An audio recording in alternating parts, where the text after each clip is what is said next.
Times Network ద్వారా గుర్తించబడ్డ India's number 1 varicose veins hospital Avis ని సంప్రదించండి.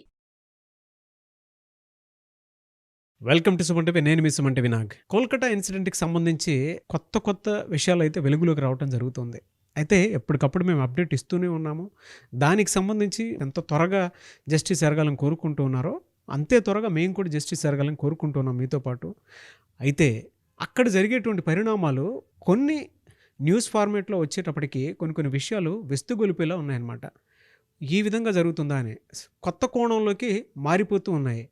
సో వాటికి సంబంధించినటువంటి అప్డేట్స్ ఈరోజు మనతో పాటు హైకోర్టు అడ్వకేట్ రవీంద్రనాథ్ గారు ఉన్నారు. వారి మాటలను తెలుసుకుందాం. Hello sir. హాయ్ అండి నాగరాజ్ గారు.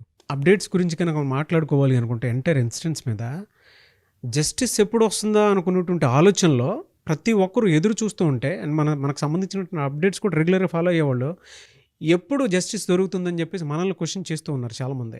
అంటే అంత బాగా జస్టిస్ రావాలని కోరుకునేటువంటి వాళ్ళు చాలామంది ఉన్నారు. అంటే త్వరితగతిన రావాలి అనుకునేటువంటి వాళ్ళు. కొంతమందికి ఏంటంటే దీనికి సంబంధించిన అప్డేట్స్ కొంతమందికి తెలియదు. అంటే ఇన్ని మార్పులు చేర్పులు జరుగుతున్నాయి దీనికి సంబంధించింది అనేటువంటి విషయం తెలియదు. సో దానికోసం మనం ఇదంతా చేస్తూ ఉన్నాం కాబట్టి చెప్తున్నాను. సో ప్రస్తుతం ఉన్నటువంటి అప్డేట్స్ ప్రకారం అయితే ఏమున్నాయి సార్ అసలు? నాగరాజ్ గారు, ఈరోజు చాలా కీలకమైన మార్పులు జరిగాయి అని చెప్పుకోవచ్చు. పొద్దున్నుంచి దగ్గరగా క్లోజ్గా అబ్జర్వ్ చేస్తున్నటువంటి ఏదైతే ఈ ఇన్సిడెంట్ సంబంధించిన మ్యాటర్ ఉందో దీనిలో చాలా అనూహ్యమైన మార్పులు, మన ఎక్స్పెక్టేషన్స్ కూడా అందుబాటులో రాలా. అంత పకడ్బందీగా ఈరోజు చాలా అనూహ్యమైన మార్పులు జరిగాయి నాగరాజ్ గారు. ఈరోజు మార్నింగ్ నుంచి ఇప్పటి వరకు జరిగిన టోటల్ సంఘటనలు కానీ మనం పరిశీలించి చూస్తే దీన్ని 4 పార్ట్స్గా విభజించవచ్చు. అయితే ప్రతి పార్ట్ కూడా లింక్స్ ఉన్నాయండి. దానికి విడిగా చూడడానికి అవకాశం లేదు. ఇక్కడ ప్రతి సంఘటన కూడా లింక్స్ ఉన్నాయి. ఇలా ఎందుకు జరిగింది, అలా ఎందుకు జరిగింది, ఆ సంఘటనకి ఈ సంఘటన లింక్ ఉంటుంది, ఈ సంఘటనకి ఆ సంఘటన లింక్ ఉంటుంది. సో ప్రతి సంఘటన కూడా నాకు తోచినంత వరకు మేరకు వివరించే ప్రయత్నం చేస్తాను. స్టడీ చేయడం కూడా చాలా లాంగ్ పడుతుంది నాగరాజ్ గారు అందించే ప్రయత్నంలో కూడా.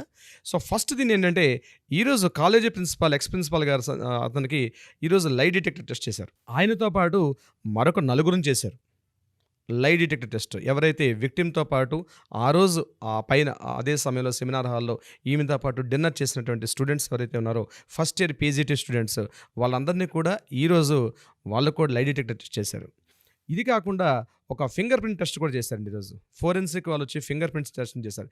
ఇప్పటివరకు ఇలాంటి ఒక క్యాటర్ ఉందని ఈరోజే బయటకు వచ్చింది. ఇప్పటిదాకా న్యూస్లో రాలా ఆ ఫింగర్ ప్రింట్స్ చేసిన పర్సన్ పేరు. ఇది కాకుండా కాలేజీ హౌస్ స్టాఫ్ను కూడా ఈరోజు ఆమె యొక్క ఫింగర్ ప్రింట్స్ కూడా తీసుకున్నారు.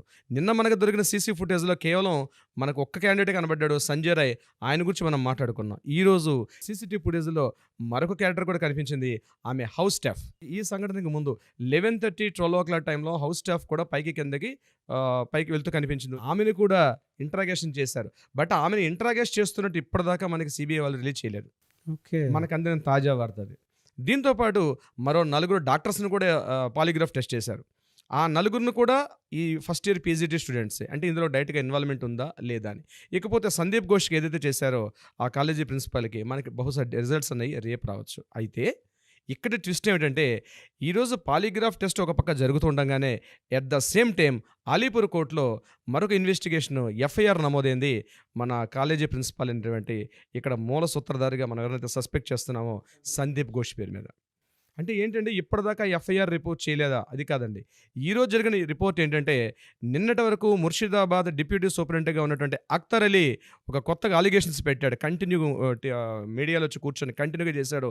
At the same time CBI office కూడా వెళ్ళి తన డైరెక్ట్ ఇన్వాల్వ్మెంట్తో ఒక ప్లే కూడా పెట్టాడు ఒక 32 క్వశ్చనర్ ఫామ్స్ మీద. 2023 జూలైలో ఏదైతే అబ్లిగేషన్స్ పెట్టాడో అప్పుడు విజిలెన్స్ డిపార్ట్మెంట్స్ తీసుకోలేదు. సందీప్ ఘోష్ చాలా అబ్లిగేషన్స్ కలిగి ఉన్న వ్యక్తి అని చెప్పి ఎప్పుడైతే అతను పెట్టాడో దాన్ని పరిగణలో తీసుకొని ఈరోజు సిబిఐ వాళ్ళు అతని మీద ఎఫ్ఐఆర్ నమోదు చేశారు. దేనికి సంబంధించి అంటే, అతను చూస్తున్నటువంటి 2023లో ఏదైతే డ్యూటీలు చేయండి అప్పటి నుంచి ఇప్పటి వరకు ఆయన చేసిన ఎంటైర్ కాలేజీలో డిపార్ట్మెంట్లో చేసినటువంటి ఈ అక్రమాలు, ఎంటైర్ కాలేజీల అక్రమాలు అంటే హ్యూమన్ ట్రాఫికింగ్ కానీ, అవయవాల దీనిలో కావచ్చు, లేకపోతే గ్లౌస్ నుంచి కాలేజీకి సంబంధించిన ప్రతి గ్లౌస్ అమ్ముకోవడం దగ్గర నుంచి కోట్ల రూపాయల నిధులు దుర్వినియోగం జరిగాయి అన్న విషయం మీద ఎఫ్ఐఆర్ నమోదు చేశారు.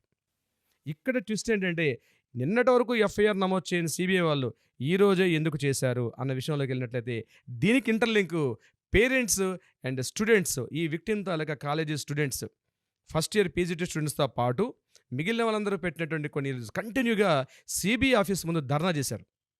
ఏమని ధర్నా చేశారంటే, ఇదేదైతే ఇక్కడ ఇంట్రాగేషన్ జరుగుతుందో సిబిఐ ఆఫీస్ వాళ్ళు, సిబిఐ వాళ్ళు చేస్తున్న ఇంట్రాగేషన్ కరెక్ట్ కాదు. దీనిలో అసలైనటువంటి వ్యక్తులు చాలామంది దాగి ఉన్నారు. చాలామంది పెద్ద పెద్ద వ్యక్తులు ఇందులో దాగి ఉన్నారు. వీటిని ఆల్రెడీ సిబిఐకి ఇంట్రాగేషన్‌కి వెళ్ళడానికి పూర్వమే, అంటే స్టేట్ పోలీస్ డిపార్ట్మెంట్ ఎప్పుడైతే సంఘటనా స్థలాన్ని సీన్ ఆఫ్ ఎవిడెన్స్ అంటాం కదా, ఆ సీన్‌ని ఎప్పుడైతే క్యాప్చర్ చేశారో అప్పుడే ఈ ఎవిడెన్స్ అన్నిటిని కూడా రూపుమాపేశారు అని చెప్పడం జరుగుతుంది. అప్పుడే అసలైనటువంటి సాక్ష్యాలన్నీ కూడా తారుమారైపోయాయి.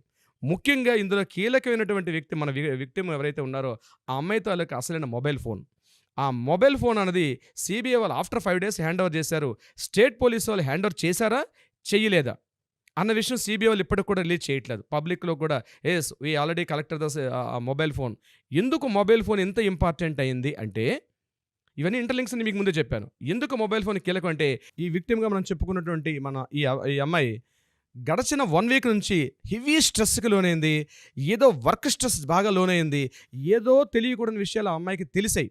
ఆ తెలిసిన విషయాల్ని మొబైల్‌లో స్టోర్ చేసుకుంది ఆ అమ్మాయి. ఒక డైరీ కూడా రాసింది. ఆ డైరీలో కూడా చాలా ఇంపార్టెంట్ నోట్స్ అని ఉన్నాయి. డైరీని కలెక్ట్ చేసుకున్నారు. మొబైల్ ఫోన్ కూడా కలెక్ట్ చేసుకున్నారు. అయితే వాళ్ళు చెప్పేది ఇంకా లాక్ ఓపెన్ చేయలేదని. ఏ కాలంలో ఉన్నామంటే నాగరాజు గారు మనం? న్యూస్ ఆల్రెడీ లాక్‌లు ఓపెన్ చేసుకునే టెక్నాలజీ సిబిఐలో ఉండదా? ఇది ఓపెన్ చేశారు. ఏవో కీలక విషయాలు మొబైల్‌లో కనిపించకూడని విషయాలు, తెలియాల్సిన విషయాలు చాలా ఉన్నాయి. ఎవరినో అదృశ్య హస్తాలు దీని వెంబడి పనిచేస్తున్నాయి. వాళ్ళని కవర్ చేసే ఉద్దేశంతో టోటల్ ఎంటైర్ స్టోరీని సంజయ్ రాయ్ వైపు మళ్లించేశారు. మీడియా దృష్టిని మొత్తం కూడా డైవర్ఫికేషన్ జరిగింది. మొత్తం ఎంటైర్ పబ్లిక్ అటెన్షన్ డైవర్ట్ చేశారు. కానీ నిజం ఎప్పటికీ నిప్పులా ఉంటుంది. స్టూడెంట్స్ కానీ అందరూ కూడా అప్లికేషన్ చేశారు. కంటిన్యూ మార్నింగ్ నుంచి ఈవినింగ్ వరకు 10 గంటల పాటు సిబిఐ ఆఫీస్ ముందు ధర్నా చేసిన తర్వాత అసలు నిజాలు బయటకు వచ్చారు. పేరెంట్స్ చెప్పారు, మా అమ్మాయి గురించి పూర్తిగా, మా అమ్మాయి చాలా గోల్డ్ మెడల్ స్టూడెంట్ అండి, చాలా ఆ అమ్మాయి ఏదో చూడకూడని విషయాలు చేసింది, దానిని మీరు అసలే ఆ విషయాలు బయట పెట్టండి. సంజయ్ రే అనే విషయం మీద మాకు అతను చేసి ఉండొచ్చు, నేను చెప్పాలి, అతను చేయలేదని మేము చెప్పట్లేదు. కానీ సంజయ్ రాయ్ కేవలం ఇందులో ఒక పావు మాత్రమే.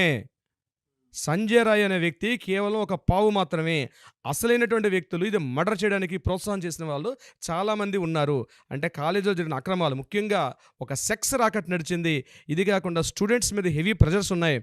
వీటన్నిటిని కూడా అమ్మాయి తెలుసుకుంది. ఇదే విషయాన్ని అదే కాలేజ్ స్టూడెంట్లో ఉన్నటువంటి సెకండ్ ఇయర్ పీజీటీ స్టూడెంట్ మాట్లాడుతూ, ఈ 36 గంటలు పనిచేయడం it is a common work అయినప్పటికీ కూడా ఇంత హెవీ స్ట్రెస్కి, నేనే మాట్లాడుతున్నాను తనతోటి, ఇంత హెవీ స్ట్రెస్కి ఎప్పుడు నేను చూడలేదు.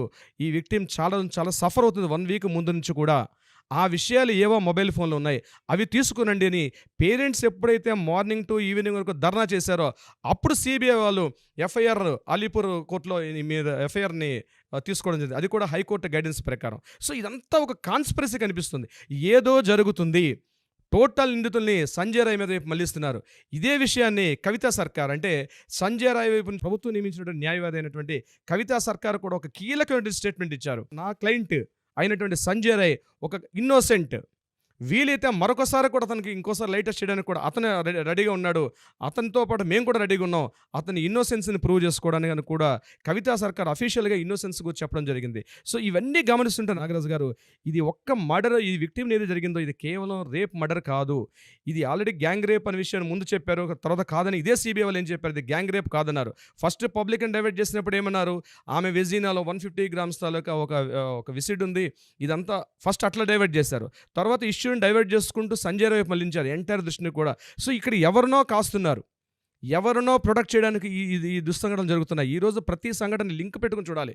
అంటే బీయింగ్ ఎన్ అడ్వకేట్స్గా మాకు ఆ క్యూరియాసిటీ మాకు ఉంటుంది, ఆ లింకప్ చేసే టెక్నాలజీ మాకు ఉంటుంది. సో దీని అర్థమవుతుంది ఏంటంటే ఇదంతా కూడా ఏదో జరుగుతుంది. ఇది కానీ బయటకు రాగలిగితే మాత్రం నిజంగా ఒక అద్భుతమైన స్టోరీ అవుతుంది. ఇలాంటి సంఘటనలు మరలా జరగకుండా ఉంటాయి. ఆర్జేకర్ మెడికల్ కాలేజ్ అంటేనే పెట్టింది పేరు ఇట్లాంటి అక్రమాలకు తావున్నటువంటి వ్యక్తి. ముఖ్యంగా మనం అబ్జర్వ్ చేయాల్సింది, ముందు రోజు రిజైన్ చేశాడు, ఇమీడియట్గా సంఘటన జరగానే రిజైన్ చేశాడు. అతనికి ఇమీడియట్గా మరో పోస్టులోకి కీ పోస్ట్ పంపించిన కొన్ని అదృశ్య శక్తులు ఉన్నాయి. ఎప్పుడైతే రిజైన్ చేశాడో అక్కడ ఆ ఒక్క ఆధారం చాలండి. ఆ ఒక్క ఆధారం దేనికో దారితీస్తుంది. సో ఈ సంఘటనలో నాగరాజు గారు అనేక అనుమానాలు తాగుతీస్తున్నాయి. ఒకటి, ఎక్స్ ప్రిన్సిపాల్ హెడ్ని సందీప్ ఘోష్కి 1 year బ్యాక్ అతని బర్త్డే విషెస్ చెప్తూ మమతా బెనర్జీ డైరెక్ట్గా లెటర్ రాయడం, అదొక కీ పాయింట్గా తీసుకోవాల్సిన అవసరం ఉంది. నెంబర్ 2, ఎప్పుడైతే రిజిగ్నేషన్ ఇచ్చేశారో ఇమ్మీడియట్గా మరో ప్లేస్లో పోస్టింగ్ పెట్టడం, ఇది కాకుండా ఎవరైతే సంజయ్ రాయ్ మదర్ ఉందో సేమ్ స్టేట్మెంట్ రిలీజ్ చేశారు. ఇక్కడ సంజయ్ రాయ్ ఏ స్టేట్మెంట్ రిలీజ్ చేశాడో, ఈరోజు కవితా సర్కార్ ఏ స్టేట్మెంట్ రిలీజ్ చేసిందో సేమ్ స్టేట్మెంట్ మదర్ కూడా రిలీజ్ చేశారు. మా అబ్బాయి కేవలం ఇందులో ఒక పావు మాత్రమే, అసలైన దోషులు ఉన్నారు, వాళ్ళని పట్టుకుంటే నిజానిజాలు బయటకు వస్తాయని చెప్పడం వాళ్ళ మదర్ కూడా ఇచ్చిన స్టేట్మెంట్. ఇది కాకుండా మమతా బెనర్జీ ఒక రాష్ట్ర ముఖ్యమంత్రిగా, వైద్యారోగ్య శాఖ మంత్రిగా ఉంటూ కూడా ర్యాలీ తీయడం, చరిత్రలో ఎక్కడ లేని విషయం, ర్యాలీ తీసి ధర్నాలు చేయడం. హోమ్ మినిస్టర్ ఉండి ఒక వైద్యారోగ్య శాఖ మంత్రిగా ఉండే ర్యాలీ ధర్నా చేస్తూ కూడా ఒక స్టేట్మెంట్ ఇచ్చారు ఆవిడ. ఎంత తొందరగా వీలైతే అంత తొందరగా ఈ కేసుని క్లోజ్ చేయండి, ఫాస్ట్ ట్రాక్ కోర్సుని పెట్టండి, 15 రోజులుగా కంప్లీట్ చేసేయండి, సంజయ్ రాయ్ని వారం రోజులుగా నెక్స్ట్ సండేలోగా ఉరి తీసేయాలి అని ఒక స్టేట్మెంట్ ఇచ్చారు. ఈ స్టేట్మెంట్స్ అన్నీ మనం లింకప్ చేయాలి నాగరాజు గారు. అప్పుడే అసలైన విషయాలు బయటకు వస్తాయి. ఏదో తొందరగా చాలామంది పబ్లిక్ కోరుకుంటున్నారు, తొందరగా సంజయ్ రాయ్ దొరికాడు, అతను ఉరి తీసేయాలి, ఉరి తీసేస్తే ఈ కేసు క్లోజ్ అయిపోతుంది, టాస్క్ ఫోర్స్ రిలీజ్ అయింది, టాస్క్ ఫోర్స్ చేసిన అమెండ్మెంట్స్ ఇంప్లిమెంట్ అయిపోతాయి. కాదు, ఇక్కడే న్యాయస్థానం తన పాత్రను పోషిస్తుందండి. మనం అనుకుంటాం తొందరగా న్యాయం కావాలని కోరుకుంటున్నా కానీ ఇక్కడ న్యాయస్థానం తన పాత్ర, ఒక పెద్దన్న పాత్ర అంటారు చూసారా, ఆ పాత్ర పోషిస్తుంది. నిజానిజాలు వెలుగులోకి రావాలి. సిబిఐ ఇచ్చింది కరెక్టా కాదా, ఇవన్నీ ఇంట్రాగేషన్ జరుగుతాయి. అదృష్టం కొద్దీ చంద్రచూడ్ అని సుప్రీంకోర్టు మన ధర్మాసనం న్యాయమూర్తి గారు ఇందులో ఇన్వాల్వ్ అవ్వడం నిజంగా హ్యాట్స్ ఆఫ్. ఖచ్చితంగా ఇవన్నీ వెలుగులోకి వస్తాయి. అంటే అందుకే కోర్టు ట్రయల్స్లో ఉండగానే సిబిఐని మళ్ళీ ఎంక్వైరీ చేయమని చెప్పేసి చెప్పినట్లు కూడా. ఎగ్జాక్ట్లీ అండి. సెప్టెంబర్ 5కు వాయిదా వేశారు విచారణ, నెక్స్ట్ వాయిదా ఎందుకు వేశారు? ఈ టైంలో జరగాల్సిన మార్పులన్నింటినీ కూడా సుప్రీంకోర్టు 3వ కన్ను చూస్తుందండి. అందుకే జ్యుడిషియల్ కస్టడీలోకి తీసుకుంది సంజయ్ రాయ్. జ్యుడిషియల్ కస్టడీలో తీసుకున్నారు. ఇవన్నీ కూడా ఒక సంజయ్ రాయ్ అయితే ఇప్పుడు ఎవరిని మనం నిందితుడా, ఇతనే చేశాడా, గ్యాంగ్ రేప్ జరిగిందా అని ఈ సెషన్లో మనం చెప్పే ఉద్దేశం కాదు. జరిగిన సంఘటనలన్నీ కూడా బీయింగ్ అన్ అడ్వకేట్గా లింకప్ చేసుకుంటూ వెళ్తే ఇందులో నిజంగా ఏదో ఒక కాన్స్పిరసీ అయితే ఉంది దీంట్లో, అది వెలుగులోకి రావాల్సిన అవసరం ఉంది. కానీ ఇప్పుడే నాకు అనిపిస్తుంది సార్, అంటే దేశం మొత్తం కూడా దీనికి సంబంధించిన జస్టిస్ కోసం చూస్తుంది అని అంటే అక్కడ పెద్దది జరిగింది కాబట్టి దీని వెనక ఒక్కొక్క పెద్ద ఏదో దాగి ఉంది విషయం అనేది తెలుస్తూ ఉంది. ఎంటైర్ కలకట్టా స్టేట్ మొత్తం అండి, వెస్ట్ బెంగాల్ స్టేట్ మొత్తం కూడా, ఇంక్లూడింగ్ ఈరోజు ఆటో డ్రైవర్స్ కూడా అండి, క్యాబ్ డ్రైవర్స్, వాళ్ళకి ఏం సంబంధం అండి, ఎటువంటి రిలేషన్ లేదు. వాళ్ళ డైలీ డ్యూటీస్ని కూడా విడిచిపెట్టి వెస్ట్ బెంగాల్లో ఈరోజు రోడ్లో ఎక్కి ధర్నాలు చేశారు. ఎంటైర్ యావత్ స్టేట్ మొత్తం జరుగుతుందండి ఒకే ఒక తాటి మీద. ఇంకొక ఇంపార్టెంట్ అంటే వామపక్షాలు సిపిఐ సిపిఎం కూడా ఇప్పుడు రారండి, వాళ్ళు కూడా దీంట్లో ఇన్వాల్వ్ అయ్యారు. ఎంటైర్ మమతా బెనర్జీ అనేది సింగిల్ అయిపోయింది. ఎంటైర్ స్టేట్లో ఉంటే డిఫరెంట్ పార్టీస్ అందరూ డిఫరెంట్గా ఉన్నారు. సెంట్రల్ గవర్నమెంట్ ఇప్పటిదాకా ఒక స్టేట్మెంట్ ఇవ్వలేదు. నేనేమంటానంటే మోడీ గారు కూడా ఈ విషయం మీద ఇప్పటికి ఏదో ఒక స్టెప్ తీసుకోవాలి, లేదా సుప్రీంకోర్టు నుంచి వస్తుందని వెయిట్ చేస్తున్నారేమో తెలియట్లేదు. ఎందుకంటే సుప్రీంకోర్టు జ్యుడిషియరీ అక్కడ ఉంది కాబట్టి టాపిక్ని ఏం మాట్లాడినా ప్రాబ్లం ఉన్న ఉద్దేశంతో బహుశా మోడీ గారు మాట్లాడకపోవచ్చు. ఇది నా అభిప్రాయం, నా సొంత అభిప్రాయం. బహుశా ఏదైనప్పుడు కూడా ఈ ఇష్యూ ప్రతిక్షణం తారాజువ్వల రగులుతున్నటువంటి ఒక నిప్పు కొలిమిలో ఉందండి. రాబోయే ఏమి మార్పులని జరగవచ్చు. ప్రతి ఒక్కరూ కూడా జస్టిస్ ఇన్ టైంలో జరగాలి అని కోరుకునేటువంటి వాళ్ళే ఉన్నారు. అయితే కొత్త విషయాలు అయితే వెలుగులోకి వస్తూ ఉన్నాయి. దానికి సంబంధించిందే కేస్ స్టడీ అంటే డే 1 నుంచి మేము చేసినటువంటి వీడియోస్ ఏవైతే ఉంటాయో వాటిలో ప్రతి దాంట్లోనూ ఏం జరిగిందో అవి డీటెయిల్డ్గా కూలంకషంగా మేము డిస్కస్ చేయడం జరిగింది. ఎందుకు అనంటే ఇది మన ఇంట్లో సమస్యగా భావించే ప్రతి ఒక్కరు కూడా దీనిపై జస్టిస్ కావాలని అనుకున్నారు కాబట్టి, మీరు మాతో పాటు ఉన్నారు కాబట్టి మేము ముందుకు వెళ్తూ ఉన్నాము. అయితే వీటిపై ఇంకేదైనా పరిణామాలు చోటు చేసుకున్నాయా, ఇంకే విధంగా ఉంది అనేటువంటిది కూడా మాకు వచ్చినటువంటి ఇన్ఫర్మేషన్ ప్రకారం, అప్డేట్ ప్రకారం, సో మేము ఉన్నదాని ప్రకారం అయితే మీకు ఎప్పటికప్పుడు అందిస్తూనే ఉంటాము. అండ్ డెఫినెట్గా సార్ జస్టిస్ త్వరగా జరగాలి. అండ్ ఇందులో కొత్త కోణాలు అయితే బయటకు వస్తూ ఉన్నాయి. నిజంగా షాకింగ్ నిజాలు అయితే బయటకు వచ్చేటువంటి అవకాశం ఉందని భావిద్దాము. ఎనీవేస్ సార్, థ్యాంక్ యూ అన్న. Thank you so much Nagaraj గారు. సుమన్ టీవీలో మీ పర్సనల్ అండ్ బిజినెస్ ప్రమోషన్స్ కోసం కింది నెంబర్కి కాంటాక్ట్ చేయండి.